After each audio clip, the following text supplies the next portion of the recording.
الحمدللہ رب العالمین والصلاة والسلام علی سید الانبیاء والمرسلین۔ پیارے ناظرین، آج ہم سنتے ہیں انشاءاللہ بہت ہی اہم مسئلے ہیں۔ بے وضو یعنی وضو نہیں ہے، بے وضو دینی کتابیں چھونا کیسا ہے؟ ناپاکی کی حالت میں درود شریف پڑھنا، انگلی میں یعنی انگلیوں کے جو ہوتے ہیں نا ناخن وغیرہ، ان میں جیسے پکانے والے کے ناخن میں آٹا جم جاتا ہے، لکھنے والے کے ناخن میں سیاہی کا جرم لگ جاتا ہے، اس بارے میں ہی آج سنیں گے۔ بچہ کب بالغ ہوتا ہے اور کتابیں رکھنے کی ترتیب، یہ بھی آج انشاءاللہ سننے کی سعادت حاصل کریں گے۔ آئیے، بے وضو دینی کتابیں چھونا کیسا ہے؟ بے وضو یا وہ جس پر غسل فرض ہو، ان کو فقہ، تفسیر، حدیث کی کتابوں کا چھونا مکروہ ہے، تنزیہی ہے اور یعنی ناپسند سمجھا جاتا ہے۔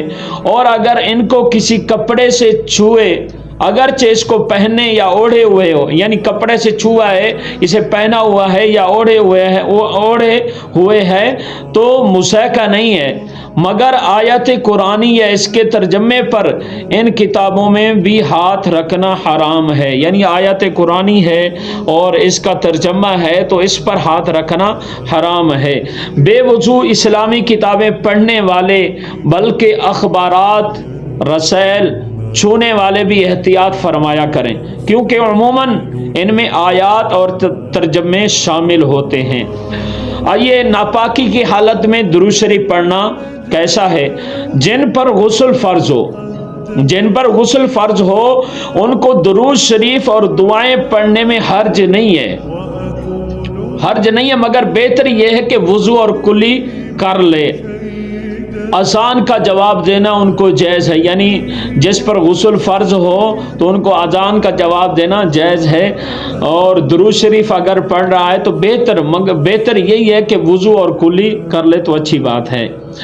پکانے والے کے ناخن میں آٹا، لکھنے والے کے ناخن میں سیاہی کا جرم، عام لوگوں کے لیے مکھی مچھر کی بیٹھ لگی ہوئی رہ جاتی ہے اور توجہ نہ رہی غسل ہو جائے گا۔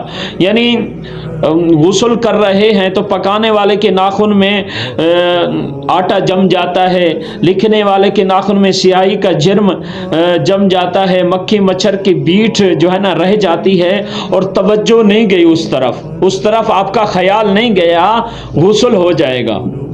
سمجھ آ رہی ہے؟ ہاں، معلوم ہو جانے کے بعد، یعنی آپ کو بعد میں پتہ چلا ہے، معلوم ہو جانے کے بعد جدا کرنا اور اس جگہ کا دھونا ضروری ہے۔ پہلے جو نماز پڑھی وہ ہو گئی، یعنی پہلے جو آپ نے نماز پڑھی ہے وہ ہو جائے گی، اور آپ کو معلوم ہے کہ یہاں پر جرم جم چکی ہے، آٹا جم چکا ہے، اور اس سے جو ہے نا آپ کو پتہ چل جائے گا اس جگہ اس کو اتارنا، اس کو جدا کرنا ضروری ہے، اور پہلے جو نمازیں پڑھی ہیں وہ آپ کی ہو جائیں گی۔